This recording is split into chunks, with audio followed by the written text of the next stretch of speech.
You are valuable. You are important, and you are necessary. Nobody else in that group, nobody else in that team can bring to the team what you can. I remember something that I really struggled with growing up was that I would put my self-worth in my athletic performance. It wasn't just disappointment in myself, but it was an actual, I don't even know how to explain it. I just thought that my character was flawed because I didn't perform well. So you have to ask yourself, what is your self-worth built on? But what I tell myself whenever I feel discouraged, whenever I feel down, is I say, what was my intention with making that piece of content? God didn't put that self-doubt into your life, so you don't have to accept it. Hi, world changers. Welcome back to another episode of In Harmony, giving you light, wisdom, and encouragement to pursue the incredible life that God has for you.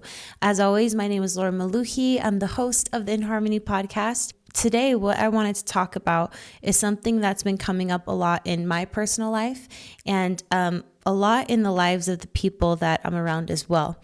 And that's the question of self-worth.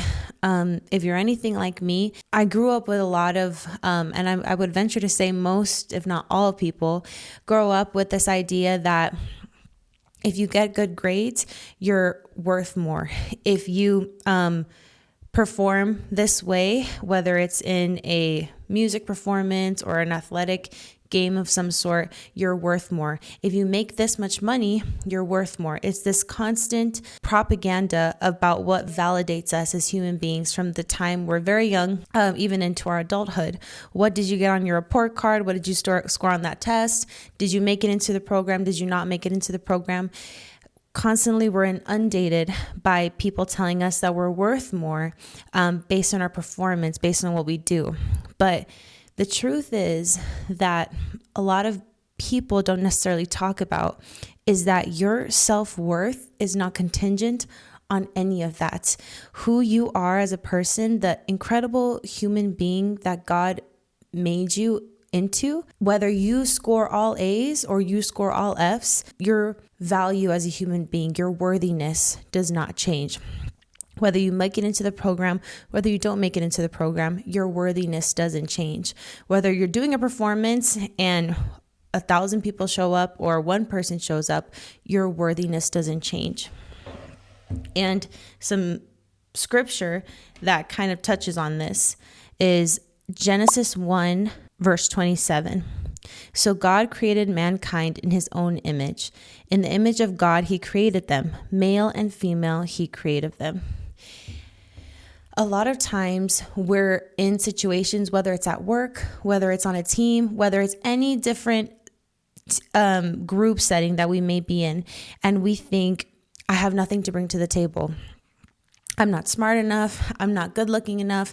I'm not experienced enough. We have all of these intrusive thoughts, but I'm here to tell you, whether you're on a sports team, whether you're on a team at work, whether you're in a family, whatever situation you may find yourself in, you are valuable, you are important, and you are necessary. Nobody else in that group, nobody else in that team can bring to the team what you can, no matter how hard they try. Maybe they're more experienced, maybe they score higher on the test than you can, but guess what? God created you in his image, and he didn't make a mistake. He created you with intentionality for the time when you're in this group setting that you can bring to the table all of the gifts and talents and interests and experience that you have, because your experience is unique and nobody else replicate that. You're the only one. So wherever you may find yourself, you are necessary. And I think something that we tell ourselves, which is a lie from the enemy, is that I'm not good enough. I'm not smart enough. But you do have those skills. It's just how intentional are you about finding them? How intentional are you of giving yourself the credit, or maybe not giving yourself the credit, but giving God the credit that he gave you that gift, that he gave you that skill. And sometimes Like for myself, I would say one of my gifts is organization. I think everybody has that. And then when I work in a group setting or whatever it is, I realize, oh, not everybody is as organized as I am. And it just comes to me naturally. But because it's natural and it's easy for me, I just assume that that's the case with everybody. So what is that talent? What is that skill that you have, that only you have, that you can bring to your company, that you can bring to your marriage, that you can bring to your relationship, that you can bring to your team, that you can bring to your class, to your group setting, whatever it may be that nobody else can bring? And I promise you, my friend, there is a plethora of things that you can bring that nobody else can offer. You are necessary. No one has the gifts and the talents and the experience that you have. Ephesians 2 verse 10 says, "For we are God's handiwork, created in Christ to do good works, which God prepared in advance for us to do." We are not accidents or afterthoughts. We are God's masterpiece, created with intention and purpose. Each of us has a unique role to play, preordained by God. You were created to make a difference in ways that only you can. When it comes to self-worth, sometimes it's a little bit difficult to see what is the difference between self-worth and self-confidence. Sometimes maybe if we win a game or we win a match or we make a big sale or we score great on a test, we might have this crazy level of self-confidence. Studies show that the boxer who wins the fight is automatically 30% more confident. But the scary thing is that your self-confidence is based on external factors. And because it's based on the external factors, it is incredibly fragile. While your self-worth is your identity, it is foundational. It is a part of who you are, and it's something that nobody can take away. Something that kind of hits home with me is I remember when I was little, I played soccer well into my adulthood. I played soccer from the age of 6, and then I played it through college until I still play. So my whole life I grew up playing this sport, and I remember something that I really struggled with growing up was that I would put my self-worth in my athletic performance. Did I score a goal this game? Did I score multiple goals this game? Did I assist to score a goal? Did I score this penalty? Did I get recruited by this coach? Did I get an offer, a scholarship offer from this coach from this university that I really wanted to go to? And I never thought that there was anything wrong with that. I thought that that was so normal, and I thought that it was right and that it was true. And I know it may sound silly, and when I say it, it's not going to, it even sounds weird to say coming out of my mouth, but when I didn't play well, I actually thought I was a bad person. Like I actually was like, oh, I'm trash. Like I am not a good person. And it sounds so silly, and I never really thought about it until into my adulthood, where I remember that feeling where it wasn't just disappointment in myself. I don't even know how to explain it. I just thought that my character was flawed because I didn't perform well. And I know that sounds really silly. I use that example to say that that's something that you can relate to. Maybe you grew up with people telling you that you're really, really smart. And you do well, but maybe there's one test where you don't perform well, and it can really affect your self-confidence. And at least for me, because my self-worth was tied to my athletic performance and also to my academic performance, it was constantly volatile. Some days my self-confidence was really high, but if I didn't perform well, or if it was a really hard team, or even if I worked my booty off but I didn't score, my self-confidence was really low. When you put your self-confidence on external factors, it's always going to be volatile. It's going to be incredibly fragile. And the scary part is everybody has the opportunity to compromise that. Everybody has the opportunity to make your self-confidence either really high or really low, because you're basing that on external factors. And self-worth is a little different. It's your identity. It's foundational. And because I'm really annoying and all of the analogies that I use are based on real estate, your self-worth is like the foundation for your home, okay? And your self-confidence is all of the fixtures in your house. You can have the prettiest light fixtures. You can have the most incredibly expensive countertops in your house. But if your foundation is not strong, is not sturdy, the integrity of your home is compromised. So when an appraiser comes to see the value of this home, he might say, oh, I'm glad that you have this Calcutta stone from Italy. I'm really glad that your light fixtures are super on trend and it has Swarovski goals, but your foundation is cracking. So the value of your home is not going to be as high. It doesn't matter how pretty these light fixtures are because your foundation is compromised. That's the difference between self-confidence and self-worth. Self-confidence, that light fixture might be on trend today, but in a year from now, you may be tired of it. In a year from now, it may be out of style. But if your foundation is strong, the integrity of your home does not waver. If your foundation isn't strong, your light fixtures and the cabinets and the countertops in your home can only do so much. In Matthew 7, verse 24 through 27, it says, "Everyone then who hears these words of mine and does them will be like a wise man who built his house on the rock. And the rain fell, and the floods came, and the winds blew and beat on that house. But it did not fall, because it had been founded on the rock.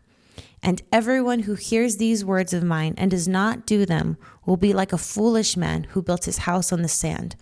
And the rain fell, and the floods came, and the winds blew and beat against that house, and it fell, and great was the fall of it." So you have to ask yourself, what is your self-worth built on?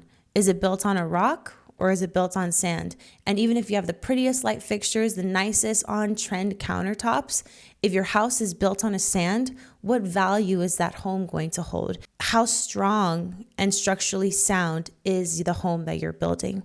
Something that I think a lot of us, or at least I'll speak for myself, struggled with is exactly that we base our self-worth on these external factors that aren't unwavering. And it's something as simple as, for work, a couple, 3 weeks ago, we had to put on last minute this huge, this event to help sell 2 homes that we have here in El Paso. And we were going to do, or the plan was to do a local art show and to have charcuterie boards and wine and live music. And it was a big ordeal. And we had less than 2 weeks to pull it together. And I remember just thinking, how are we going to do this? We have never done anything like this before. And I remember reaching out to artists, them not responding to me. We would call galleries and they wouldn't respond. And I just reaching out, trying to find these artists. And I remember being really stressed because the timeline was really constrained. And I think a lot of us, we have this fear of embarrassment, that if I set my mind to do something and I try to do it, what if nobody shows up? What if it doesn't get a lot of likes? What if nobody likes it? What if they don't leave a good review? And it causes anxiety in our life before it's even happened at the thought of failure, or as what we see as it not being accepted by external factors like other people. And I remember being like, it's going to be so embarrassing if we say we're going to have local artists and none sign up. It's going to be so embarrassing if we do find local artists and nobody shows up because it's on the other side of town. And just a lot of these intrusive thoughts that I had. And I remember telling myself, you know what? If one person shows up or 100 people show up, that's out of my control. But I'm going to focus on what is in my control. And that is reaching out to these artists until even one says yes. And that's doing my best to find a good live musician so that people can enjoy the music. And that's doing my best to find somebody who can cater at our budget last minute and provide a good experience for the participants. Even if it's one person, even if one person shows up, I want them to say, damn, this is nice. This was put together well. Even if it's just one person, even if that person doesn't buy the house, even if that person doesn't buy any artwork, That's out of my control. I'm going to focus on putting together a kick booty event, a really stellar event, and I'm going to give it my all. That's what I'm going to focus on. And I think another thing that's important for us to also point out is that maybe there's a venture that you're doing right now. Maybe you're working so hard to get into this program. Maybe you're working so hard to start a new business. Maybe you're working so hard to start a podcast and you have failure that no one's going to watch it, or it's not going to be helpful, or it's not going to do well. What is your intention in this task?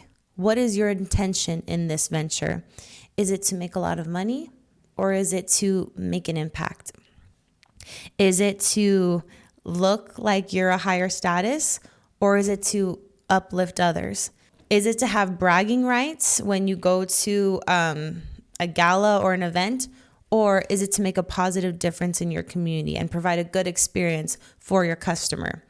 And I think, at least for me, that's a lot of where my self-worth comes from is, if I'm being honest, even just putting together these videos. Sometimes there's times where my favorite video doesn't get hardly any likes or hardly any views.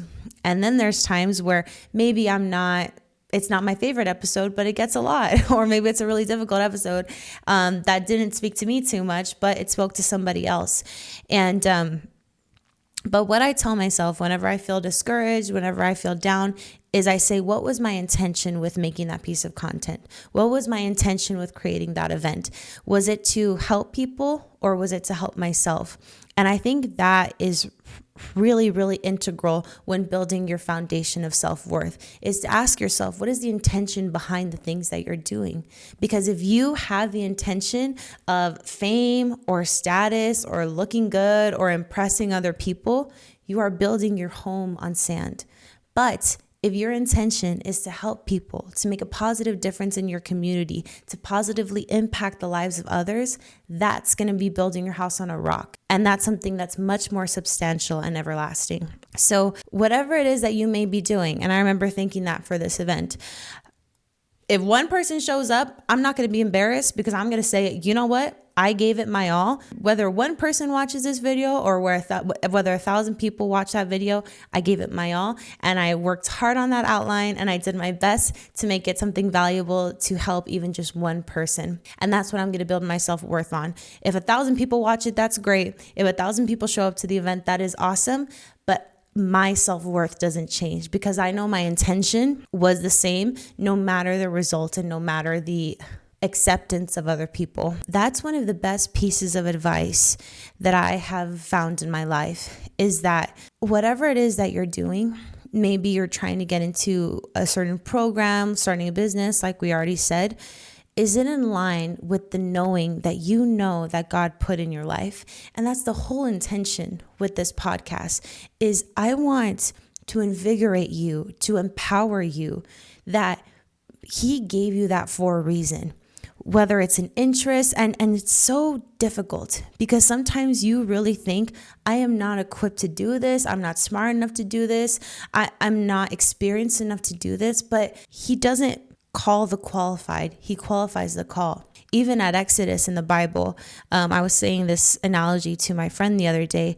Moses, when God had called Moses said, hey, here's the thing, Lord, like, I have a speech impairment. So how am I going to lead all of these people to follow me and to Exodus out of Egypt? And they're slaves. How am I going to do this for your people? You have the wrong guy. God could have easily been like, boy, you right, like boom, and have his whole speech impairment gone. He could have said, oh, I'm gonna give you this angel and he'll like really impress people and people will know that I called you. He could have done all of that, but no, God didn't change a single thing. God didn't cure his speech impediment at all. What he asked Moses was, he said, what is that in your hand? And the funny thing is that God knew what was in Moses' hand, because he's God, but he wanted Moses to see it. And Moses responded and he said, I have a staff, a stick. And God said, throw it on the ground. Moses threw it on the ground and it miraculously turned into a snake. God didn't qualify him with giving him the ability to communicate effectively with others. God didn't give him more resources in terms of, oh, here's money or here's status or here's fame to lead the people out of Egypt. He used what was in Moses' hand. And because of God, Moses was able to bring those people out of Egypt with God because of the Lord. So I say that to say that if you're telling yourself to start this business, I need to have this amount of experience, or to do this, I need to have these resources, I need to have these connections, I'm here to tell you that God doesn't ask you for any of that. He just asks you what is in your hand, and he will bring the increase. He will bring the miracle. You just have to have the trust and the faith to let him. And that is the best piece of advice that I have if you're somebody like me who struggles with self-worth, because we put it in the things that we think we need to have to be qualified. But the truth is that we're never going to be qualified. I never feel qualified when I have to meet with buyers who have price points over their net worth is in the millions, well over the millions. And I'm a 26-year-old girl with 4 years of real estate experience. I don't feel qualified, but I do my best. And I know I have the good intent, the right intention to put this person in their dream home and to sell them a good product. So because I have that intention, that's what helps me facilitate that. And because I know that I'm doing my best and that I'm in line with the purpose that God has in my life to bring people beautiful housing and to be a part of that, that's where my self-worth comes from. It's not whether they say yes or whether they say no or whether they go with one of our competitors. I can leave saying, you know what? I gave that showing my all and I answered all their questions. And if I think that our product is not the best fit for them, I will tell them where to go and I will point them in another direction because I know that my heart is in the right place.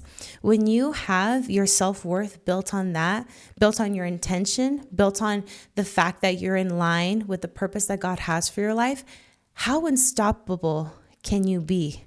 No matter what anybody says, no matter what anybody does, no matter if somebody calls you ugly, no matter if somebody calls you fat, no matter if somebody calls you stupid, it's going to be unwavering because you have built your home on the rock and not on the sand. According to a study by the American Psychiatric Association, low self-esteem is associated with mental health problems and serves as a diagnostic criterion for several mental health issues.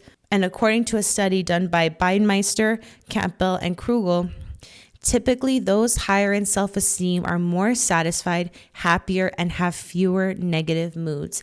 God wants you to tap into this. God doesn't want you to only have self-worth, to only have self-esteem when you feel like you're perfect or you don't make mistakes or that you're the smartest person in your class or that you're the most experienced person in your job. He wants you to tap into that abundance, that joy, that happiness, that overflow today. Not because you're perfect. He knows the flaws that you have. It says here in Luke 12, verse 7, indeed, the very hairs of your head are all numbered. Don't be afraid. You are worth more than many sparrows. If God knows all of the many hairs that are on your head, you don't think he knows about that insecurity? You don't think he knows about your self-doubt? You don't think he knows about your speech impairment? You don't think he knows about all of your faults? He knows all of that, but he still gives you the opportunity to experience this abundant life that he has in store for you, that he wants you to have, that it gives him joy for you to pursue. You are capable of it, no matter how old you are, no matter how young you are, no matter whether you're black, no matter whether you're white, no matter if you have 1 year of experience or 20 years of experience. You are capable, you are valuable, you are worthy, and you are necessary for any space you may find yourself in. Nobody, and I mean it, nobody can bring to the table what you can because your experience is completely unique. Nobody else knows the challenges that you've been through. Nobody else knows the lessons that you've learned from the trials and tribulations that life has thrown at you. And so you're necessary. The way that you see things is unique. The way that you process things is unique. Your experience is unique. And that's why wherever you find yourself in, my friend, I promise you're there for a reason. I promise you have more value to bring to that table than you can ever imagine. You were not a mistake. But it's so important that we always keep in mind that our self-worth can't be dependent on an outcome. It has to be built on who we are and who God knows that we are, who God created us to be. So in conclusion, I have here that in life, we don't become what we want. We become what we believe we are worthy of. The question is do you want to tap into that? Are we going to continue to let other people define our self-worth and who we are? Your self-worth is your ceiling. We don't soar to the level of our greatest ambitions and dreams. We stay stuck at the level of our self-worth. You are worthy today exactly where you are. You don't have to do more to be worthy. The intention with this teaching that we're giving you today is to help you unlearn the self-doubt that was put on you that was never meant for you. God didn't put that self-doubt into your life, so you don't have to accept it. God didn't put that fear of failure and rejection and the thought that you're not enough into your life. And it's okay if you have those intrusive thoughts. It's normal. It's going to come. You're human. But because God didn't give it to you, that doesn't mean that you have to accept it. So we hope you all enjoyed this episode. Feel free to share this with somebody who you think struggles with self-worth. And is there something in this episode that really spoke to you? Let us know in the comments below, or feel free to send us a direct message on Instagram. But we love you guys. Thank you so much for watching. Don't forget to like and subscribe so we can keep bringing you more guests and more sit-down journal entries like this guy. And we hope that you all have an awesome rest of your week. Thank you for so much for watching, and we'll see you next time. Don't be with someone to find happiness. You need to find your own happiness. Money and good looks and all that comes and goes. But the happiness and the joy in the relationship that you have with someone